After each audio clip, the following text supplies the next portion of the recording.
दोस्तों, Bharat Electronics limited की बात करें तो फ्राइडे को इसने एक फ्रेश 52 वीक का हाई बना दिया। एक ज़बरदस्त तेज़ी और उसके बाद में हल्की सी प्रॉफिट बुकिंग। तो यहाँ पे बहुत सारी गुड न्यूज़ आ रही है जिसको हम एक एक करके डिस्कस करेंगे। भारत इलेक्ट्रॉनिक्स ने टाटा के साथ में हाथ मिलाए और एक बड़ी डील की तरफ इशारा है। क्या है पूरी खबर, उसको समझने की कोशिश करेंगे। इसके अलावा कंपनी को बहुत सारे ऑर्डर इस समय प्राप्त हो रहे हैं। डिफेंस सेक्टर में इंडिया पाकिस्तान के युद्ध की स्थिति के बाद माहौल पूरा पॉजिटिव और डिफेंस शेयर दौड़ने लगे हैं।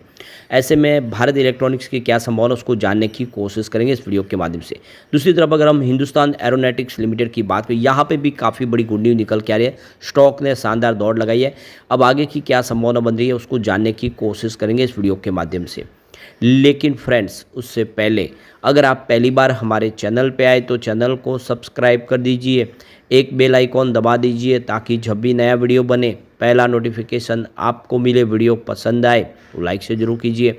चलो फ्रेंड्स, वीडियो स्टार्ट करते हैं। मैं हूँ आपका दोस्त SP दवे और हमारे अपने चैनल ऑनलाइन कमाई में आपका बहुत बहुत स्वागत है। तो सबसे पहले भारत इलेक्ट्रॉनिक्स के कारोबार की बात करें तो 390 पर क्लोजिंग थी फ्राइडे को 0.66% की गिरावट के साथ। लेकिन इंट्राडे में 396 का एक हाई बना दिया है और बहुत ज़बरदस्त दौड़ लगाई है। काफ़ी बेहतर कर चुका है। अब आप इसकी परफॉर्मेंस से समझ सकते हो, हिस्टोरिकल परफॉर्मेंस आपको सारी बातें बता देगा। तो 3 मंथ का हाई इसका 396 का जो फ्राइडे को बना है, ये इसका 1 ईयर का हाई भी है और 3 ईयर का और 5 ईयर का, यानी कि ऑल टाइम हाई। ज़बरदस्त दौड़ लगाई। 3 मंथ का लो इसका 256 है और वहाँ से ज़बरदस्त रिकवरी देखने को मिली है। पिछले 1 साल का लो इसका 240 रुपये के आसपास है। और अब आप देख सकते हो कि बाज़ार अभी तक काफ़ी नीचे है, यानी 86,000 का सेंसेक्स ऑल टाइम हाई है। इस समय बाज़ार 81,000 के आसपास है। लेकिन डिफेंस सेक्टर के खिलाड़ी ने दाव लगा के जो लोगों को है ज़बरदस्त रिटर्न दिया है और ये अपने फ्रेश हाई पे आ गया है। इसका 3 ईयर का लो 74 के आसपास है और 5 ईयर का लो 22 का है, यानी एक बड़ा मल्टीबैगर साबित हुआ है। अब आप ये देख सकते हो कि 2 दिनों में ही यहाँ पे कंपनी को 3,000 करोड़ रुपए के 2 बड़े ऑर्डर प्राप्त हुए और इसने एक 52 वीक का हाई लेवल टच कर लिया है। तो देखो कि शुक्रवार को defence PSU stock Bharat electronics निवेशकों के रडार पर है। और हालांकि देख सकते हो कि इसमें प्रॉफिट बुकिंग आ गई, स्टॉक थोड़ा नीचे आया, लेकिन इसके बावजूद कंपनी ने आज 52 वीक का हाई लेवल को टच किया। तो ये बात को दिखा रहा है कि आने वाले समय स्टॉक और बेहतर कर सकता है। तो गुरुवार को भारत इलेक्ट्रॉनिक्स ने बताया कि उसको 2 सरकारी कंपनियों से, जो आप देख सकते हो कि सरकारी डिफेंस की कंपनियां मझगांव डॉक शिप बिल्डर्स और गार्डन रिच शिप बिल्डर्स से 2,323 करोड़ के 2 नए ऑर्डर प्राप्त हुए। ये ऑर्डर भारतीय नौसेना के जहाज़ों पर इस्तेमाल होने वाली मिसाइल सिस्टम के लिए स्पेयर पार्ट्स और बैकअप सप्लाई करने के लिए है। भारत इलेक्ट्रॉनिक्स लिमिटेड ने एक्स्ट्रा एक्शन को इसकी जानकारी दी है कि इन स्पेयर पार्ट्स की मदद से जहाज़ों पर मौजूदा महत्वपूर्ण इक्विपमेंट को बिना किसी रुकावट के सुचारू रूप से काम करने में मदद मिलेगी। इससे पहले भारत इलेक्ट्रॉनिक्स ने बुधवार को कहा कि उसे 16 मई को अपने अंतिम अपडेट के बाद से 537 करोड़ रुपये से अधिक के ऑर्डर मिले। ये ऑर्डर जो है नए कम्युनिकेशन इक्विपमेंट, जहाज़ों के लिए advance system, jammer software, advance simulator, spare parts, testing सेवाएं और अन्य संबंधित इक्विपमेंट जैसी चीज़ों के लिए मिले हैं। तो निफ्टी 50 में शामिल इस कंपनी को पिछले 2 ट्रेडिंग सेशन में 3,000 करोड़ के ऑर्डर प्राप्त हो चुके हैं। तो फाइनेंशियल 2024 की शुरुआत में ही BEL को 6,200 करोड़ से ज़्यादा के ऑर्डर मिल चुके हैं। ये पहले से ही 27,000 करोड़ रुपए के सालाना टारगेट का लगभग 25% है। कंपनी ने यह भी कहा कि उसे इस साल quick reaction surface to air missile का ऑर्डर मिल जाता है, तो कुल ऑर्डर 57,000 करोड़ से ज़्यादा हो सकते हैं। यहाँ पे भारत इलेक्ट्रॉनिक्स लिमिटेड में म्यूचुअल फंड ने जम के खरीदारी की हुई है। करीब 15.02% की हिस्सेदारी म्यूचुअल फंड के पास है। इसमें CPSE एक्सचेंज ट्रेडेड स्कीम के पास 3.38% की होल्डिंग है। कोटक फ्लेक्सी कैप फंड के पास 2.52% की होल्डिंग है। SBI निफ्टी 50 ETF के पास 1.31% की हिस्सेदारी है और कैनरा रेवेको म्यूचुअल फंड के पास 1.09% की हिस्सेदारी है। यानी म्यूचुअल फंड ने जम के खरीदारी की हुई है। अब एक जो बड़ी गुड न्यूज़ और निकल के आ रही है, टाटा की कंपनी और BEL मिलकर दोनों सेमीकंडक्टर और इलेक्ट्रॉनिक्स में हाथ आजमाने जा रहे हैं। तो नवरत्न कंपनी भारत इलेक्ट्रॉनिक्स ने फ्राइडे को घोषणा की है कि उसने टाटा ग्रुप की कंपनी टाटा इलेक्ट्रॉनिक्स के साथ में मेमोरेंडम ऑफ अंडरस्टैंडिंग यानी MOU साइन किया है। यह समझौता मिलकर स्वदेशी इलेक्ट्रॉनिक्स और सेमीकंडक्टर सॉल्यूशन डेवलप करने के लिए हुआ है। भारत इलेक्ट्रॉनिक्स लिमिटेड ने शुक्रवार को यहाँ पे देख कि 390 पर क्लोजिंग दी है, जबकि इंट्राडे में 396 तक गया। और इस कंपनी के एक्सचेंज फाइलिंग के अनुसार इस समझौते को टाटा ग्रुप के मुख्यालय बॉम्बे हाउस में 5 जून 2025 को औपचारिक रूप दिया जाएगा। तो भारत इलेक्ट्रॉनिक्स लिमिटेड के चेयरमैन और मैनेजिंग डायरेक्टर मनोज जैन और टाटा इलेक्ट्रॉनिक्स के CEO and managing director Randhir Thakur ने एग्रीमेंट पर दस्तखत किए। इस साझेदारी के तहत भारत इलेक्ट्रॉनिक्स लिमिटेड और Tata Electronics semiconductor fabrication outsource semiconductor assembly and test यानी OSAT डिज़ाइन सर्विस क्षेत्र में संभावना तलाशेंगे। इस पार्टनरशिप का मकसद है कि micro controller system on chips और इसके अलावा मानथिलिक माइक्रोथेव इंटीग्रेटेड सिस्टम यानी MMICS और दूसरे प्रोसेसर समेत एडवांस कंपोनेंट्स के लिए BL की मौजूदा और भविष्य की जरूरतों को पूरा करना है। दोनों ही कंपनियों के भारत इलेक्ट्रॉनिक्स के प्रोडक्ट पोर्टफोलियो के लिए ऑप्टिमल मैन्युफैक्चरिंग सॉल्यूशन डेवलप करना चाहती है। भारत इलेक्ट्रॉनिक्स ने एक्सचेंज फाइलिंग में बताया कि यह पार्टनरशिप सेमीकंडक्टर इकोसिस्टम में भारत की क्षमताओं को मजबूत करने की दिशा में एक अहम और रणनीतिक कदम होगा। भारत इलेक्ट्रॉनिक्स लिमिटेड के शेयरों में पिछले 5 सालों में 1487% का जबरदस्त उछाल देखने को मिला है।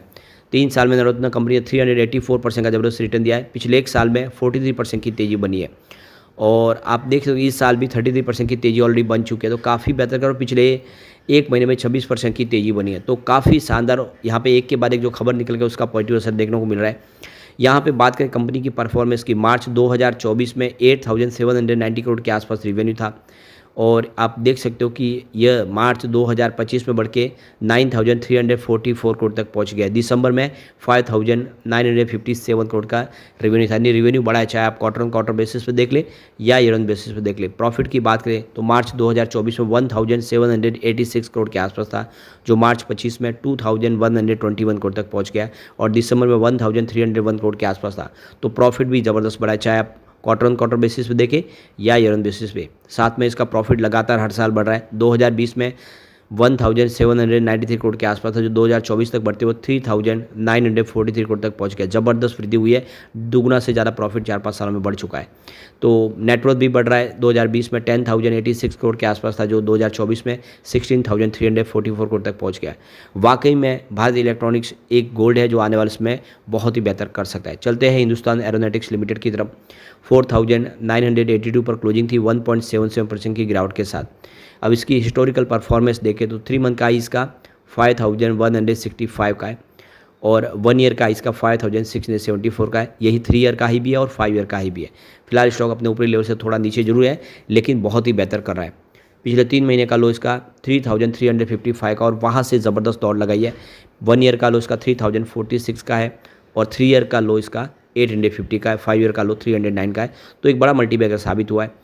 अब यहाँ पे जो एक्सपर्ट की राय निकल के आ रही है, अपने बेस केस के लिए जेफरीज को यह 1.7 लाख करोड़ तक के ऑर्डर पाइपलाइन में दिखाई दे रहे। उनके हिसाब से कंपनी का कामकाज बहुत अच्छा है, जो मिड अवधि के लिए रेवेन्यू के लिए पर्याप्त दृष्टिया प्रदान करता है। बुल केस के लिए रक्षा ऑर्डर तेज गति के साथ आगे बढ़ेंगे और निकट भविष्य में अधिक प्रस्तावों को मंजूरी दी जाएगी और टेंडर जारी किए जाएंगे। मेक इन इंडिया कार्यक्रम पर भी घरेलू ऑर्डर के उच्च अनुपात के साथ गति पकड़ रहा है, जो हिंदुस्तान एरोनॉटिक्स लिमिटेड के लिए एक बुल केस आउटलुक का हिस्सा है। डिफेंस खर्च में रेगुलेटरी बाधाओं का सामना करना, ऑर्डरिंग प्रक्रिया में मंदी, एग्जीक्यूटिव पर मार्जिन दबाव जेफरी द्वारा HL के लिए उजागर के कुछ निगेटिव जोखिम जरूर है, लेकिन ओवरऑल यहाँ पे जेफरीज बहुत ज़्यादा बुलिश है स्टॉक को लेकर। इधर हिंदुस्तान एरोनॉटिक्स लिमिटेड ने बुधवार को इस रिपोर्ट को भी खारिज कर दिया, जिसमें कहा गया था कि भारतीय रक्षा क्षेत्र की इस प्रमुख कंपनी और जनरल इलेक्ट्रिक यानी JE के बीच JE 414 इंजन के स्थानीय उत्पादन के लिए बातचीत रुक गई है। HL ने दोनों कंपनियों के बीच बातचीत पर स्पष्टीकरण के पीछे एक ऑनलाइन लेख का हवाला दिया है और कंपनी ने कहा कि ऐसी कोई बात नहीं, हमारा कामकाज आगे बढ़ रहा है। तो कुल मिला के ये बहुत अच्छी गुड न्यूज़ है। यहाँ पे हिंदुस्तान एरोनॉटिक्स के मई महीने के अगर आंकड़े देखें म्यूचुअल फंड के, तो 8 म्यूचुअल फंड ने यहाँ पे फ्रेश इन्वेस्टमेंट किया है, जबकि 7 म्यूचुअल फंड ने यहाँ पे बिकवाली की है। तो लगभग एक जैसा ही आंकड़ा है, लेकिन खरीदारी काफ़ी अच्छी हो रही है। फंडामेंटल देखें तो इसका मार्केट कैप 3,33,672 करोड़ का है। करंट प्राइस 4,989 की है। लो इसका 3,046 का और हाई 5,675 का है। स्टॉक का पी 39.90 का है, जो काफ़ी कम है पेयर कंपनियों की तुलना में, और इसकी बुक वैल्यू 523 की है। डिविडेंड 0.70% का देती है कंपनी, आपको अपने प्रॉफिट में हिस्सेदार बनाती है। ROC 33.90% है, ROE 26.1% है और फेस वैल्यू 5 है। तो फंडामेंटल बहुत अच्छे है। यहाँ पे कंपनी लगातार अपने डेट को कम करी, ऑलमोस्ट डेट फ्री हो चुकी है। एक समय भारी भरकम लॉस में थी ये कंपनी की जो यहाँ पे पिछले 5 सालों का जो CAGR 24.5% के आसपास, जो काफ़ी अच्छा प्रॉफिट ग्रोथ बता रहा है। कंपनी का रिटर्न ऑन इक्विटी देखिए आरओई ट्रैक रिकॉर्ड 3 साल का काफ़ी अच्छा है, जो देखिए 27.3% के आसपास है और काफ़ी अच्छा हेल्दी डिविडेंड पे आउट करते हैं 27.4% का। कंपनी के रिजल्ट की बात हो, लगातार बहुत ही बेहतर प्रदर्शन करिए पिछले कुछ सालों में। अगर आप देखें मार्च 2022 में कंपनी का सेल्स 24,620 करोड़ के आसपास था, जो लगातार बढ़ते हुए मार्च 25 में 30,981 करोड़ तक पहुंच गया है। ज़बरदस्त वृद्धि हुई है और आप देख सकते हो कि हर साल सेल्स बढ़ रहा है। ऑपरेटिंग प्रॉफिट की बात करें तो मार्च 2022 में 5,412 करोड़ के आसपास था, जो मार्च 25 में इस बार 9,608 करोड़ तक पहुंच गया है। तो लगभग दुगुना होता हुआ दिखाई देगा और पिछले कई सालों से देखें तो लगातार ऑपरेटिंग प्रॉफिट बढ़ रहा है। बात करें कंपनी के यहाँ पे नेट प्रॉफिट की, तो इस बार 5,080 करोड़ का नेट प्रॉफिट बताया। मार्च 2022 की बात करें तो ये इस बार बढ़ते हुए 25 में 8,364 करोड़ तक पहुंच गया और लगातार ऑपरेटिंग नेट प्रॉफिट बढ़ रहा है। ईपीएस इसका 75.96 रुपये के आसपास था मार्च 22 में। 23 में ये 87.14 रुपये तक पहुंचा, 24 में 113 रुपये तक पहुंचा और 25 आते आते 125 रुपये तक पहुंचा है।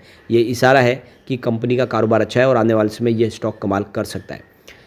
और सबसे जो बड़ी बात है कि यहाँ पे शेयर होल्डिंग पैटर्न में जनरल पब्लिक की होल्डिंग बहुत ही ज़्यादा कम है और वो आपको देखने से पता चलेगा सिर्फ 7-8% के आसपास है। यहाँ पे सरकार की होल्डिंग बहुत ज़्यादा है, करीब 71.64% की होल्डिंग अकेले सरकार की है और 12.08% की होल्डिंग यहाँ पे आप देखें तो एफआई के पास है। डीआई के पास भी 8.26% की होल्डिंग, जो काफ़ी अच्छी है और गवर्नमेंट की यहाँ पे डायरेक्टली 0.04% होल्डिंग, जिसको बढ़ाया सरकार ने। तो सबसे कम होल्डिंग अगर आपको देखने को मिलेगी तो वो है जनरल पब्लिक की। ये इशारा है कि स्टॉक आने वाले समय कमाल कर सकता है। लेकिन फ्रेंड्स, कोई भी इन्वेस्टमेंट करने से पहले अपने फाइनेंशियल एडवाइजर से एडवाइस ले लें या अपना खुद का रिसर्च करें, क्योंकि मैंने वीडियो आपके एजुकेशनल पर्पज़ के लिए ही बनाया। वीडियो पसंद आए तो लाइक शेयर जरूर कीजिए और चैनल को सब्सक्राइब कर दीजिए। Thank you friends.